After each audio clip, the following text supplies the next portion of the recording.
नमस्कार, मेरे YouTube channel पर आपका स्वागत है।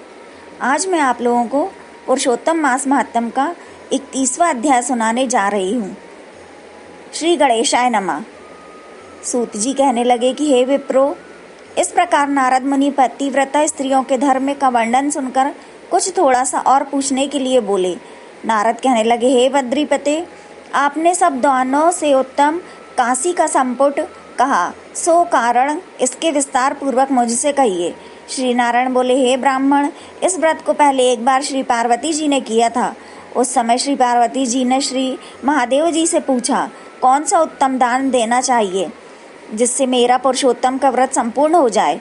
श्री महादेव जी बोले, कांसी का बर्तन 30 मालपुए भरकर 7 धागे से लपेटकर विधिवत पूजा कर और व्रत संपूर्णता के लिए विद्वान ब्राह्मण को देवें। शक्ति हो तो ऐसे 30 पात्रों को देवें। इस प्रकार श्री महादेव जी के उपकार करने वाले सुंदर वचन सुनकर सब लोगों का हित चाहने वाली श्री पार्वती जी प्रसन्न होकर विद्वान ब्राह्मणों को 30 कांसी के बर्तन मालपुए से भरकर देकर अत्यंत आनंद को प्राप्त हुई।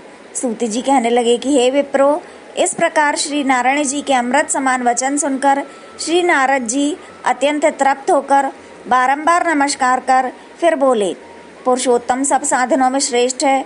मैंने सब महात्म सुन ऐसा ही निश्चय किया है, जिसके सुनने मात्र से भी भक्ति से मनुष्यों के महापाप का नाश हो जाता है। यदि श्रद्धा और विधि से किया जाए तो कहना ही क्या है। मेरी बुद्धि से ऐसा ही प्रतीत होता है। इससे आगे मुझको और कुछ भी सुनना बाकी नहीं रहा, क्योंकि मैं इस कथा रूपी अमृत से अत्यंत तृप्त हो गया हूँ। उसके महात्म सुनने से गंगा स्नान के समान फल प्राप्त होता है। पूरी पृथ्वी की परिक्रमा करने का इसका सादर सुनने वाले को प्राप्त होता है। ब्राह्मण सुनकर ब्रह्म तेज, क्षत्रिय राज्य सुख, वैश्य धन, शूद्र श्रेष्ठता तथा अन्य किराक्षण आदमी मुक्ति आदि मनोवांछित वस्तु को प्राप्त होते हैं। इस पुरुषोत्तम मास महात्म्य को लिखवाकर वस्त्र भूषण के साथ विधि पूर्वक ब्राह्मण को जो दान करता है, वह अपने 3 कुल के साथ गोपालों में सेवित देव दुर्लभ गौलोक को प्राप्त होता है। जिस घर में यह ग्रंथ रखा है वह घर तीर्थ के समान है। इस प्रकार अत्यंत पुण्यदायक पुरुषोत्तम मास के महात्म्य को सुनकर विस्मित हुए विनय पूर्वक सूत जी बोले, हे सूत जी, तुम धन्य हो। आपके मुख से कथा रूपी अमृत पान करके हम सब कृतार्थ हो गए। हे पुराणों के ज्ञाताओं में श्रेष्ठ सूत जी, आपकी बड़ी उम्र हो तथा आपकी कीर्ति अमर रहे। भगवान की चरित्र लीला कथामृत को पीने से ही नैमिषारण्य निवासी मुनियों ने आपको परम पूज्य ब्रह्मासन दिया है। सूत जी, जब तक भगवान की पवित्र कीर्ति छाई हुई है, आप हमारे बीच में बैठे भगवान की मनोहर कथाएं सुनाते रहें।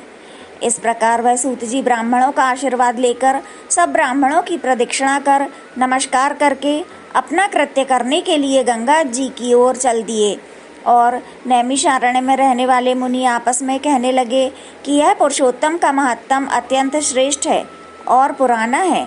भक्तजनों को मनवांछित फल देने में कल्प वृक्ष के समान है। समाप्त।